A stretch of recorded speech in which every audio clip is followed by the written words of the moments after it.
The CANAM Roadster is a different type of road vehicle.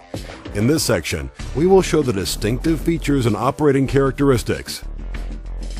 First, the CANAM Roadster has 2 wheels up front and 1 behind.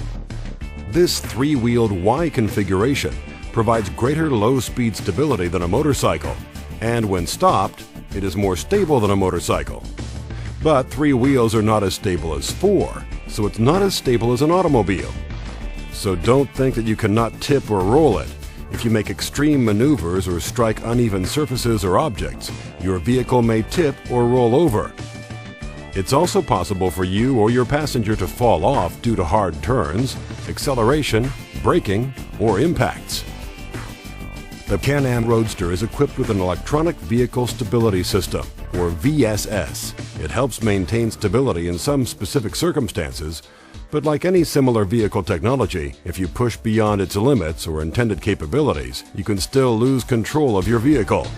When it comes to stopping, the CANAM Roadster's braking system is more like a car than a motorcycle.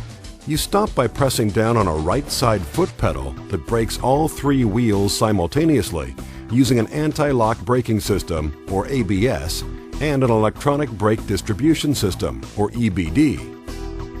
Unlike a motorcycle, there is no hand-operated brake, and there is no way to brake front and rear wheels separately.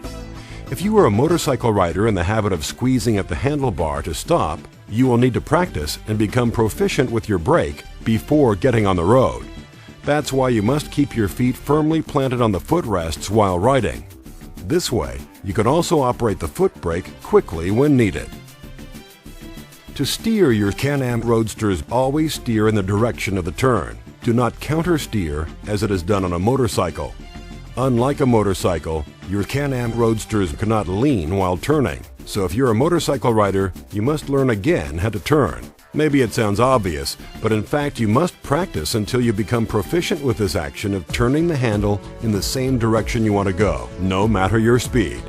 Because the CANAM Roadster does not lean and turn, it's different than a motorcycle. Therefore, you will feel a lateral force pushing your body to the outside of the turn, like you would in an automobile or on an ATV or snowmobile. Be prepared as you're going into corners or turns to brace yourself against the force in order to maintain your balance on the vehicle. To do so, both operator and passenger must hold handlebars and firmly plant feet on foot pegs. Another characteristic of your CANAM Roadsters is that it's wider than a typical motorcycle, but narrower than a typical car. If you are a motorcycle rider, you need to be especially aware of that extra width at all times. Before riding the CANAM Roadster, consider your risk of being hurt or killed in a crash, how you can reduce the risk, and whether you are willing to take the risk. There are many factors that contribute to the risk that you face. You can control some of these factors, but others, like the behavior of other drivers, are beyond your control. That's why it's very important to have the skills and knowledge to be totally in control of your vehicle at all times. It's also critical to understand your CANAM Roadster's operating characteristics and limitations. Typically, you should position your CANAM Roadsters in the center of the lane. This position keeps the front wheels in the lane. It also provides additional clearance from vehicles in other lanes, reducing wind from large vehicles, and reducing the risk of being struck by vehicles that drive on the edge of their lane. Riding 3-wheeled open-air vehicles like your CANAM Roadster requires the same type of protection gear as motorcycling.